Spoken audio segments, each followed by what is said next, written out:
Welcome back to Kids, Chaos, and Killer Campaigns. If you're anything like me, I'm sure you've had those days where you feel completely drained, mentally, emotionally, and creatively. Between work deadlines, kids' activities, and the general chaos of life, it can feel nearly impossible to find space for creativity. Just last week, I was up before the sun, trying to update workflows for a new survey automation that my company was rolling out. My laptop was open, coffee was barely kicking in, and I was deep in HubSpot, tweaking email triggers and mapping out workflow follow-ups. Meanwhile, my oldest daughter, who was coloring at the kitchen table, was begging me to find a very specific shade of pink for the picture she was coloring because apparently no other pink would do. And just as I was trying to hit test on the workflow, my youngest daughter had a full-blown meltdown because the Elsa dress she was wearing didn't reach all the way to her shoes. Let's just say juggling automation logic with toddler fashion crisis was not exactly the ideal setting for peak productivity. But here's the thing. As marketers and as parents, we don't have the luxury of waiting around for inspiration to strike. We have to create, even when we're running on empty. So in today's episode, we're talking about how to stay inspired while staying busy. Practical tips for sparking creativity under pressure, even when you're knee-deep in chaos. Creativity is a muscle, and we need to train it daily. You wouldn't expect your kids to nail a swim stroke on their first lesson, would you? When my oldest daughter started swim, I remember she was all over the place, flailing, splashing, and refusing to put her head under the water. But with weekly practice, she got stronger, more coordinated, and more confident. And now, just a few months later, she's able to swim on her own in the deep end. Creativity works the same way. You have to exercise it regularly, even when you don't feel like it. One way to do that is try daily micro challenges. Try setting a 5-minute creativity challenge for yourself every day. It could be brainstorming headlines, writing random taglines, or free association wordplay. It doesn't have to be groundbreaking. It just needs to get your creative gears moving. It's also great to try creating without purpose. Sometimes the best way to spark creativity is to just do something playful. We spend so much of our time creating based on a deadline or guidance or an outline. My girls love to doodle random characters, and with all their pictures, they make up a complete story about what they've drawn. And watching them reminds me that not everything needs to be productive. Sometimes creativity for the sake of fun is exactly the reset that you need. Use constraints to fuel your creativity.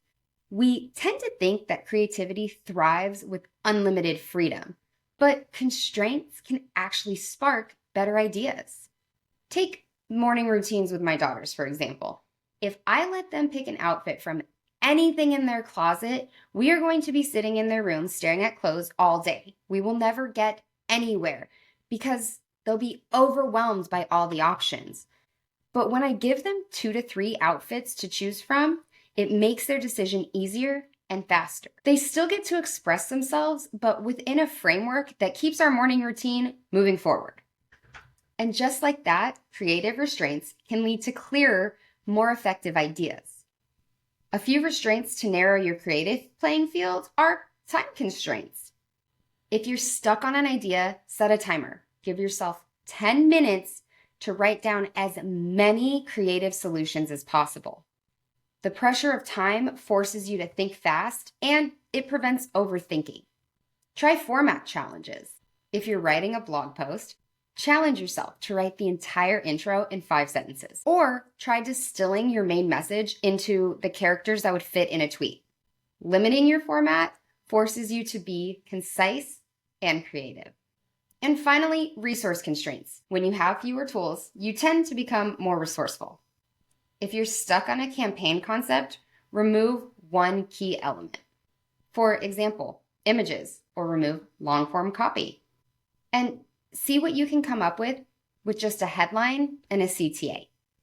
One of my favorite tips is finding creativity in the chaos. As a parent, I've learned that some of my most creative moments happen during absolute chaos. Like last month when I was trying to finish an email journey outline for an upcoming campaign on a day that both my girls were home from school. It was raining, of course, so we were stuck inside. They were demanding 300 different variations of snack. They were arguing over what show to watch and fighting over the remote like their lives depended on it. But somehow, between snack negotiations and remote control peace talk, I was still able to map out the entire journey. Honestly, I'm not sure if it was strategic brilliance or sheer survival mode, but sometimes the most chaotic moments can bring out the most creative solutions. Instead of resisting chaos, lean into it. Try changing your scenery. If you're stuck on an idea, step away from your desk. Sometimes folding laundry, playing with the kids, or stepping outside for a breath of fresh air can trigger that creative spark.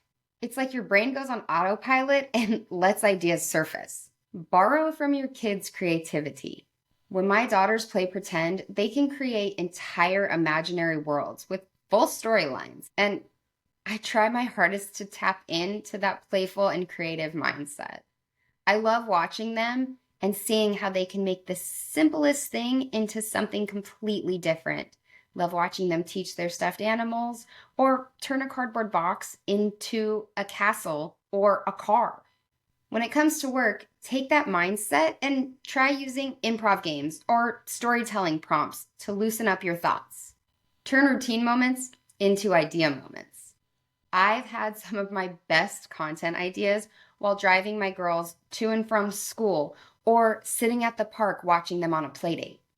Use those in-between moments to voice record or jot down your ideas in your phone. You don't want to lose the inspiration, and you'd be surprised how many gems you'll uncover in life's everyday moments. Finally, don't let perfectionism kill creativity. Now, here's a confession. I've definitely delayed posting content because it wasn't perfect. Honestly, I delayed even starting this podcast for months because I didn't feel like it was perfect. But let me tell you, it's never going to be perfect. The other day, my 5-year-old was drawing at a kitchen table, and she was getting insanely frustrated because she was trying to draw a bird and it didn't look perfect. Finally, she tossed down her crayon and looked at me and said, "Mommy, it doesn't have to be perfect. It's still beautiful." And you know what? She was absolutely right. Sometimes done is better than perfect. Whether it's a coloring page or a campaign launch. Don't let perfectionism stand in the way of amazing ideas and endless potential. Creativity is messy. Embrace that. Set yourself a good enough bar. Give yourself permission to release imperfect work. Done is often better than perfect. Trust the process. Sometimes the best ideas come when you're experimenting. Post that idea you're unsure about. Launch that scrappy campaign. Creativity thrives in iteration. Let go for your need of constant originality. The hard truth to swallow is none of us have an original idea. And creativity really just means remixing or building on existing ideas. You don't need to try to reinvent the wheel. You just need to add your own twist to what's already out there. So the next time you're juggling a million things, work, kids, and everything in life in between, remember that creativity doesn't have to wait for the perfect conditions. Creativity can happen in the school drop-off line, during bedtime chaos, or while you're wiping that glitter glue off your kitchen table. Your challenge for today is to find 10 minutes in your day, even if it's next to your kids coloring or playing, and create something for fun. Doodle, brainstorm taglines, or voice record those random ideas that you've been holding back on. There's no pressure here. Just play with it and have fun. Again, the point of this is to create for fun. Thank you so much for checking out this podcast. I'd love to hear the topics that you want to hear discussed, so please drop them in the comments or shoot me a line on LinkedIn. I encourage you to subscribe to the podcast. Please leave it a review and share today's episode with a marketer or a parent who you think would benefit from hearing today's creativity tips. I'd love to connect on LinkedIn so we can stay in touch this journey. My LinkedIn will be dropped in the show notes, so go ahead and click there and shoot me that connect request. In our next episode, we'll be talking about quick wins for website optimization, simple tweaks to boost conversions. In the meantime, enjoy the kids, enjoy the chaos, and I'm wishing you all killer campaigns.